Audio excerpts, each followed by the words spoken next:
Hello and welcome to episode 5 of Get Bucked. As JK would say, I am not your host, Ryan Anderson. Ryan's actually on vacation, so he couldn't make it this week for this week's episode, but we wanted to make sure we got something out for the California Crown. Obviously, that's happening this weekend. Very excited for that.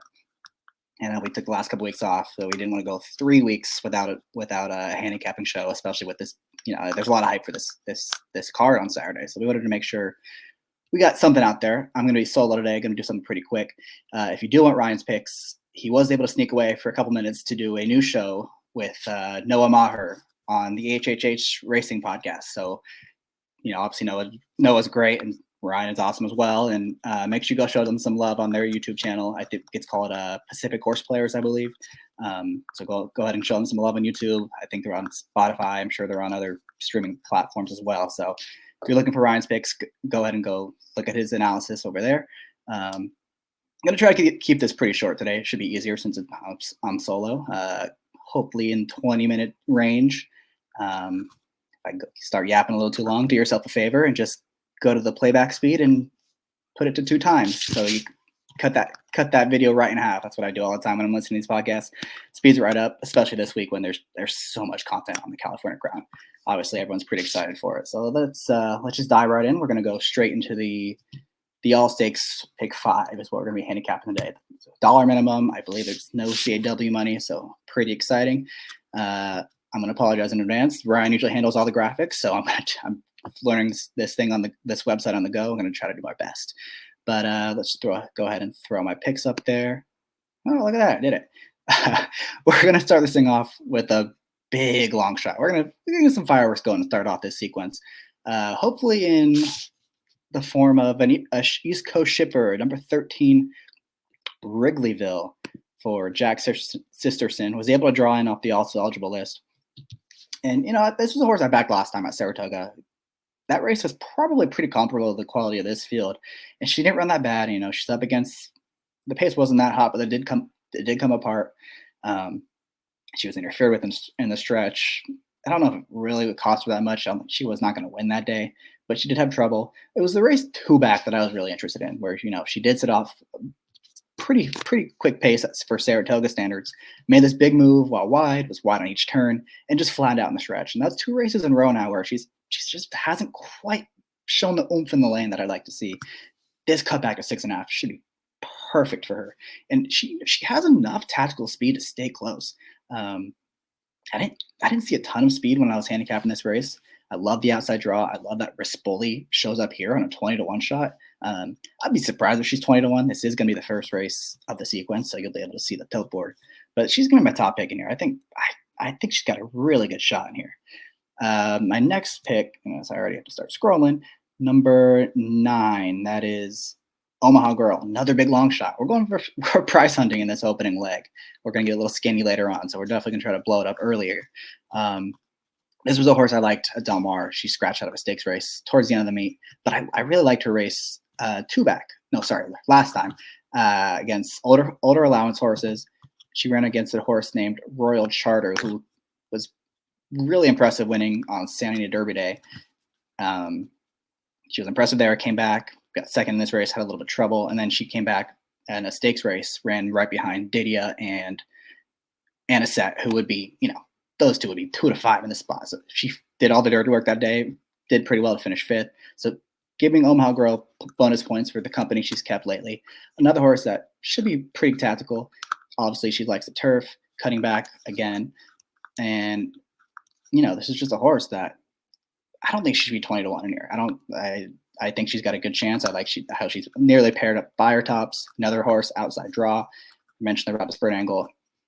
And I won't be surprised at all if she gives a very good account of herself at another big prize. The last horse I'm going to use, Tupi. This is an obvious one. Grand Motion, Flavian Pratt, father show up, has done really well. The turf sprinter back on the East Coast. I mean, she's only been out of the money 1 time, and that was when she had a pretty bad trip. And just another horse that, again, is going to be forwardly placed in the spot, has an outside draw. Probably is the one to beat on speed figures, but is by no means a standout. So that's why I'm going to try to use a couple others in here, try to get a price home to kick this thing off. Not a huge fan of Golden Cannery. I've just mentioned a few others briefly. Woodbine horse, so I'm pretty familiar Nothing super special there. The last race was pretty impressive. I just don't know if she's quite this good, and now she got a ship from Canada to Southern California. Just wasn't one I was super interested in. And then same for the Antifona, number 7, and Zona Verde. I can kind of talk about those two together. Similar profiles coming out of longer races. They've had some success down the hill.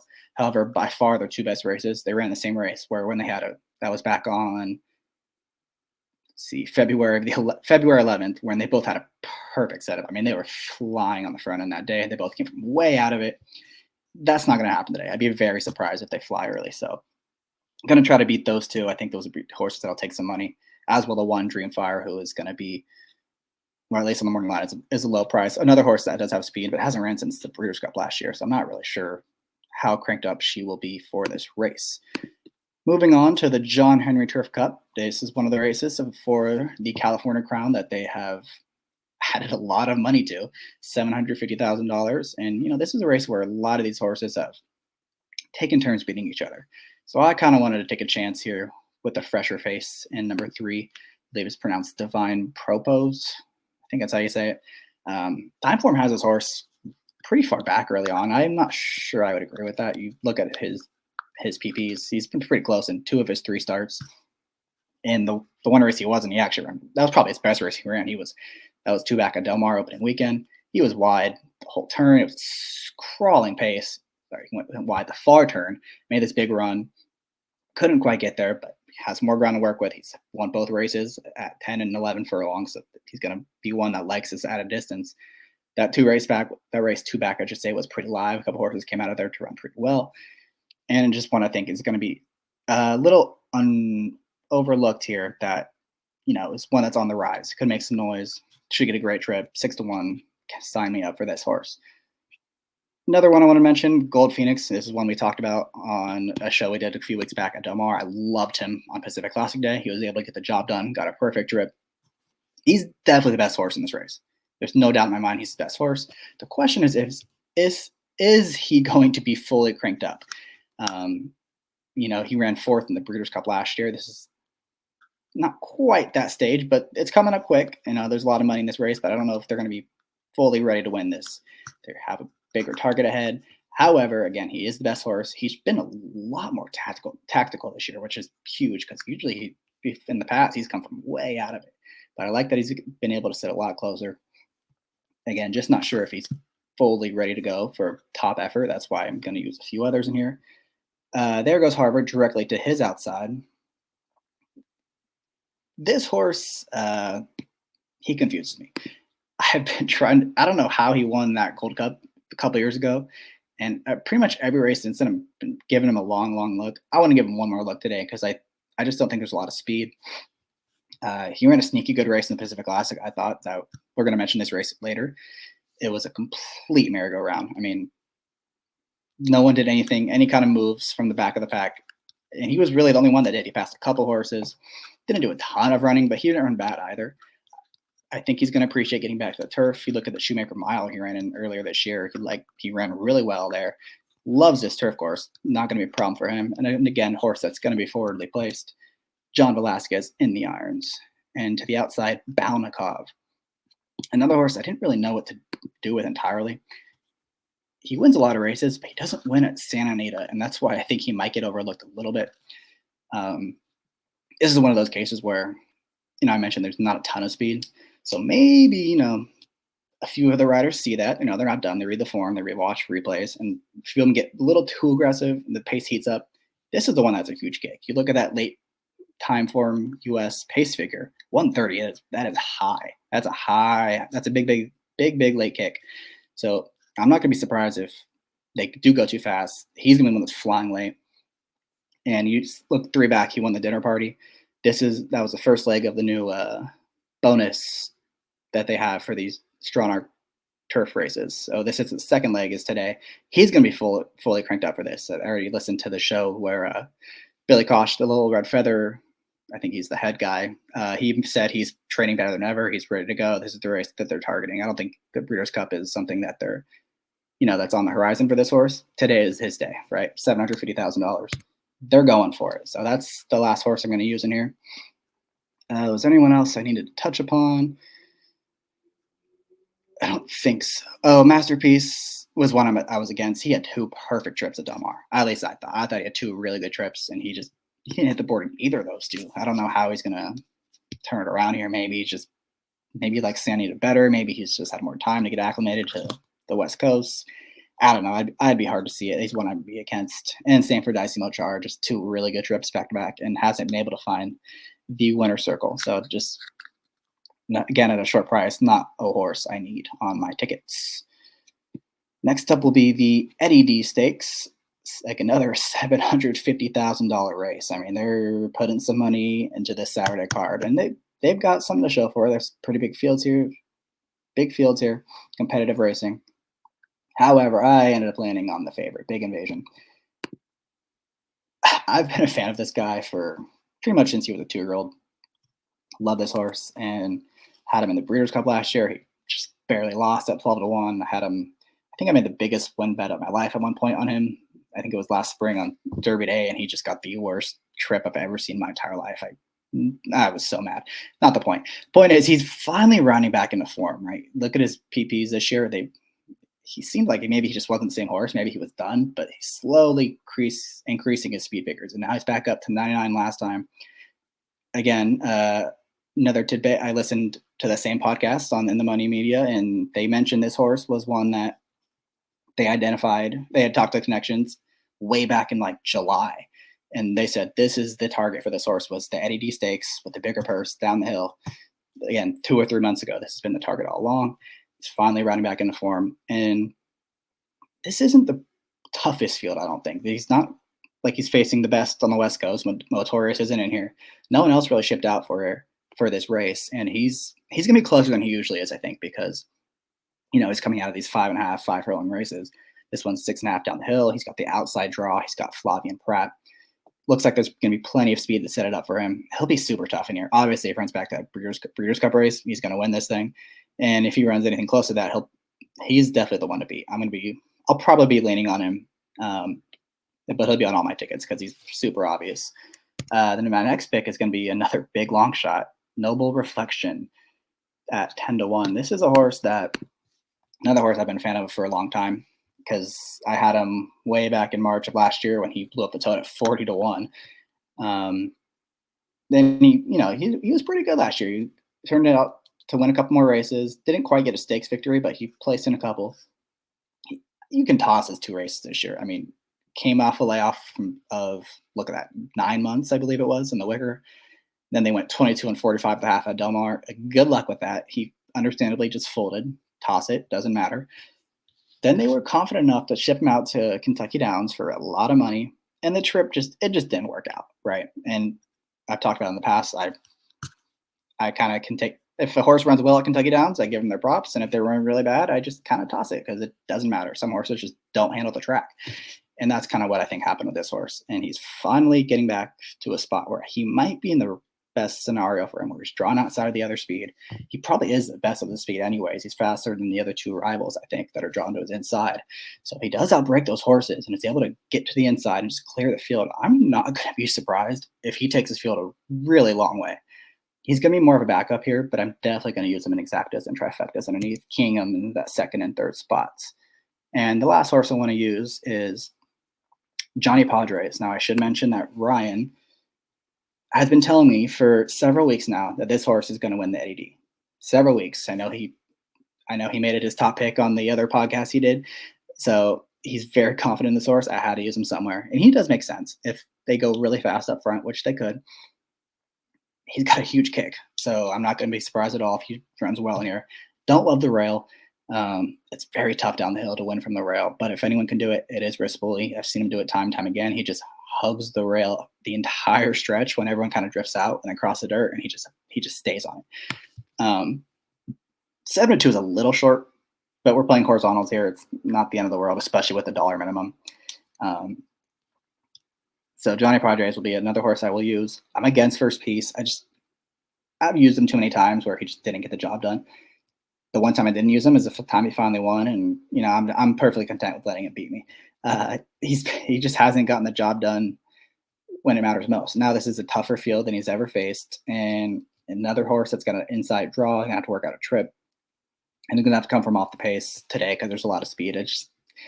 I was against him at such a short price. If he drifts up, I could see myself using him in the $3 late pick 3, which we'll talk about later. I'm definitely going to get involved in that. Air Force Red, another one has speed, but he's at his best when he clears. He's not clearing in this spot, even on the cutback. I think another horse Ryan mentioned was King of Gosford as a big price. 3-year-old, improving 3-year-old facing owner, cutting back to what he does best, which is sprinting. I could see it, especially with Frazu riding and D'Amato. I mean, D'Amato can't ever count on D'Amato in one of these races. But again, I'm going to lean pretty heavy on the 11 here. I should probably mention Step Forward too. Just another horse. He's just tailing off. Now they ship him out here. Maybe they know something I don't, but he at 6-1. That's an awfully short price to take on a horse that's just not in form at all. Trying something new, shipping across the country to do it. Not for me. Moving on to race 9. This is the race that gives the day its name, the California Crown, 1.125 miles, $1 million for these horses. Number 7, I believe, has scratched already. That is indispensable. He is not running. Apparently, Katona is not 100% to run either. I haven't heard any updates. This is recording this Thursday night. So keep an eye on that. He's not really going to affect the pace too much, but he's a horse I did back last time. So if he does stay in, I'll probably use him on the deepest of deepest bag of tickets, just because I've been a fan of this horse for a long time. So I can't let him beat me completely. But I'm going to be really skinny in here. I am all about National Treasure. I think this horse could be loose on the lead. I already mentioned the 7's scratched. There's 3 horses trained by Baffert in here. They're not going to duel with each other. They're just not. It's just not what he does. And he's faster than the Mandela horse drawn to his inside. If the horse just is super intent on making the front, sure, he can have it. National Treasure can sit right off of him. He's done it before. I'm a little surprised that he hasn't gotten more buzz as look at his resume. He's probably the best older dirt horse in training this year as a total resume. I know his last race was really bad. He disappointed at Saratoga. He was less than even money that day in a grade 1 field, and he just didn't run. However, he's just not good on a wet track. Look at his record on the wet track. He's 0-3. He's never hit the board, and you can go back and look at it. His Buyers dropped off pretty significantly last year from the Preakness to the Belmont and then the Travers. Sorry, the Preakness to the Travers and then the Awesome again. When that's a time when the horses these 3-year-olds should be getting faster and faster. He took it's a noticeable drop in the speed figures. Fast forward to his 4-year-old season where he's run 107, 105. Don't know what it was in Saudi, but I'm sure it was really fast because he ran really well. Then 102 in the Met Mile and another big drop off to 94. So doesn't like the wet track. It's not going to be the case on Saturday. Also doesn't like being held back. He likes to go as fast as he can, as far as he can, and that's what he's going to do. Pratt's going to, it's Pratt. Pratt does what he does best. He's going to let this horse roll. He's going to learn from last time. He's going to send him out of there. He'll be tough to beat. 9 furlongs. I don't think it's going to be a problem for him. He's done it before. He's won at 9.5. I've heard talk that this is a prep for not a prep, but they're trying to win, but that he's going to go the dirt mile. If he wins this, I don't see why they wouldn't go to the Classic. I think he's probably the best speed in the Classic if he does win this race. Maybe fierceness if you want to argue that, but this horse is going to go fast, and that would be fierceness's kryptonite as of right now. So I hope if he does win on Saturday, I hope they run him in the Classic because I think he'll be pretty dangerous in there, and he won't be a super short price. I would not think. So I'm going to be real strong in here. He's got a figure edge. He's got the pace edge. He's the best horse in the race. He's got the best jockey. He's a clear-cut single for me, especially over the other Bafferts, who I will talk about. And number 1, Newgate. He's just not fast enough, I don't think. He's going to be far back. He's not going to get set up like he did way back in March for the big cap. And it's a long layoff. This is a tough ask against some good horses. Substandard, I mentioned briefly. I can't back this horse after I loved him in the big cap at 22-1, and I thought he was home free when I was there, and he broke my heart. But he's actually done good work since then. I don't think he's quite this good. He's not up to National Treasure's level, and he's not going to have an easy go of it on the front end if he's somehow able to clear, which I don't think he is. And I don't see him passing National Treasure and then holding off the Bafferts in this spot. He's just in a little too deep. Senor Buscador, poor horse, has no chance in this race because there's going to be 0 setup, but he's such a cool horse. Look how much money he's made. That's insane. He shows up every time, runs his race. Little old school angle here. That last race was a total prep. Again, I don't think he's gonna. It'll be tough for him to make some noise in the spot, but he's got a big shot in the classic if he shows up with his best race. And then Muth. We need to talk about Muth because I don't really get the hype about this horse. He has never really run a huge race, a big wow performance. He's never really done that, and he always takes a ton of money. He lost at 1-2 last year at Del Mar against Prince of Monaco. Ran pretty good, ran really well actually in the juvenile, but had a good trip the whole way. It was well beaten by Fierceness. I know he won the Arkansas Derby, but that form was not held up in that race at all. That was, to be fair, outside of Mystic Dan's Derby win, which was, I'm still surprised he won that, but he obviously didn't do much in the Preakness, and no one else said of that Arkansas Derby has done much either. And he had some trouble. They were going to run the Preakness. They were going to run in, the summer at Saratoga. They're going to run this race, going to run that race. Finally showed up in the Sheer Belief after they skipped the Pacific Classic, which was the main target all along. And he was 1-9 against a pretty bad field. I mean, there was no National Treasures in there. There was no Buscadors, and he's I don't know. I needed him to win that race by a lot more than he did. Even if you want to say he was only 90% cranked up, I mean, he has to take a big step forward to beat the likes of National Treasure. And he's not going to get a good set to do it because they're not going to duel. They're not going to press each other. I just have a tough time seeing it happen. And I have a feeling he might be favored based on what I've been listening to various podcasts and seeing analysis. This is like the up and comer. Everyone's going to love him. He's the new face. He's just going to be overbet, I think. And I think National Treasure is much more likely to win, and he might actually be a better price. So I'm all about National Treasure in the California Crown. I think Baffert pretty much has this race. I'd be very surprised if Baffert does not win the first edition of the California Crown. And then finally, a City of Hope Mile. Drew a pretty good field. A lot of them are coming out of the Del Mar Mile. I couldn't get too creative in here. I think Johannes is by far the best turf horse on the West Coast. It's not close. It's just not. He shows up every time. He smokes them. He can win if they go 44 to the half. He can win if they go 49 to the half. And he's so versatile that it does not matter what the pace scenario is. He's going to tuck inside. He's going to save ground with his post. There's not a lot of speed, so I'm assuming it's going to be on the slower side. But he's got a big kick to it. It's just so tough to beat him if he shows up.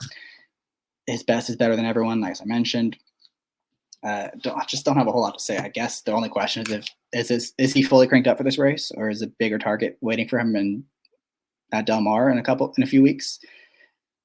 It's quite possible, but that's not something I have any control of. I don't have no idea if he's 90% cranked. I don't know if he's 100% cranked. I do know he's the best horse in the race, and he's going to get the best trip, and he'll be very tough. I'm going to single A him. I just couldn't get past him in this spot. I didn't love anyone coming out of the City of Hope Mile. Sorry, the Del Mar Mile. Concludes a horse. I'm a big fan of him. One of the few horses that I just seem to always be on the right side of. I loved him in the Del Mar Mile, and he barely held on. I loved him last year in Oceanside. He barely held on. I have a tough time seeing him getting a good trip. He's not going to outkick Johannes, as I mentioned. His best chance is probably just go as fast as he can, as far as he can, and that's a trip that Johannes has already proven he can win at. Almendarez is a little interesting because he arguably ran the best race that day. It wasn't a fast pace. He was wide in the final turn. He came flying late. He just needs to get a little faster. He is improving if you like him, but he's not going to get a good setup either in this spot. And I do question if he's better at Del Mar. His better races have all been at that track. Don't know if he's quite up to the task, but he does have Pratt. It's the motto. And 10-1. That's a pretty fair price. I think if I had to bet someone, it would probably be him if he is 10-1. Astronomer's one that I know Ryan always loves, and he has paired a buyer tops if you're a believer, but he had a perfect trip last time. Could have done no better than third. This is the horse I think. I'm surprised he's 8-1. Trickery. He's going to be the wise guy horse. Everybody's talking about Trickery for good reason. He's good. He upset the American Turf Mile at like 50-1. Nobody in the entire country had that horse, but he got the job done. And he's come back, won another grade one or won a grade one when he won the Belmont Derby over a solid field. Then went to Colonial and romped over Brilliant Birdie, who came back to win pretty impressively as well. So this is the wise guy horse. I'll be surprised if he's not at least a second or third choice because he's just super obvious in here. I'm not huge about 3-year-olds against older on the turf at this time of year. I've just never been a big angle for me. He just needs to get a lot faster. And the 96 it's going in the right direction, but he has to jump up another at least 5 or 6 more points just to get near Johannes. And I don't know if that's something I want to gamble on. Maybe as a deep backup, but again, I just think he's going to be overbet based on because he's an improving horse and he's got to get faster. Is there anyone else we need to discuss briefly in this race? I don't think so. I guess Duchore just seems like he's going out of form. Not a big fan of that horse. Pax Walt might be the pace setter, but other than that, he's not a threat. It's all Johannes for me. He's the one to beat. I'm trying to think of a better turf horse the West Coast has had going into the Breeders' Cup because it's been a while since we had a horse that's put up multiple 100 speed figures. I think he's got a big shot come November. I'm excited to see what he does on Saturday. Well, that covers the analysis side. I'm going to briefly talk about our tickets over here. Let me stop doing that. Whoa, okay, hello. All right, so real quick about my tickets. On my spready one, I'm going to be 9, 11, and 13 in the first race. So the 2 long shots, along with the Grand Motion horse, whose name I cannot think of right now. See, this is why we need Ryan here, because I don't know where all that stuff went. I had it all right here. Okay, Omaha Girl, Tupi, and Wrigleyville. Those are the 3 I'm using in that spot. Obviously, Wrigleyville and Omaha Girl, the ones I'm really hoping come in because it'll blow this thing up. Then in race 7 is the spreadiest race I have. I'm not super confident in that. I am going to use Divine Propose as my top pick along with Gold Phoenix. But we're also going to throw in There Goes Harvard and Dominicov because they make plenty of sense in that spot, I think. In the Eddie D, we're going to go Johnny Padres, Noble Reflection, and Big Invasion. And then we're going to single National Treasure, and we're going to single Johannes. I just think I really wanted to get creative in those 2 spots, but I had a tough time seeing someone else winning those 2. And this is how we're going to try to get value is those first couple legs, try to blow this thing up. Dollar pick 5, no CIW money, so apparently. If you get one of those long shots home, it's automatically paying a lot. I don't care if you have 3 to 5 shots in every single leg after that, it's going to pay well. Let's see, the spready ticket, all my A's, it's just all A's, 9, 11, 13 with 3, 9, with 11, with 3, with 3. I'm definitely going to play that $3 pick 3 that they have. This is a new wager at Anita. 15% takeout, going to press that pretty hard. I was thinking about playing the double in the last 2 with Johannes and National Treasure. I'm definitely going to think about it. I'm a little concerned. They have the big contest on Saturday. So I know everyone, I think it's $6,000 buy-in. So that's significant money. And they're all going to be betting big those last 2 races. So I'm imagining, there's not too many people playing $2,000 doubles with long shots. If they're doing it, they're doing it with the favorites. So that might hurt my price a little bit. Going to keep an eye on it because with that, you sometimes do get funky payouts. If it happens to be really good value, then I'll play it. But I'm probably leaning towards doing that pick 3 pretty heavy with the $3 minimum, and hopefully crush it because I'm going to have it a number of times. All right, I think that's going to be it for this week. We're definitely going to be back next week. I know there's a lot more preps coming up at Santa Anita next weekend. I know there's some 2-year-olds action coming up for Future Stars Friday. Definitely excited about that. And yeah, that's it. Thanks for listening.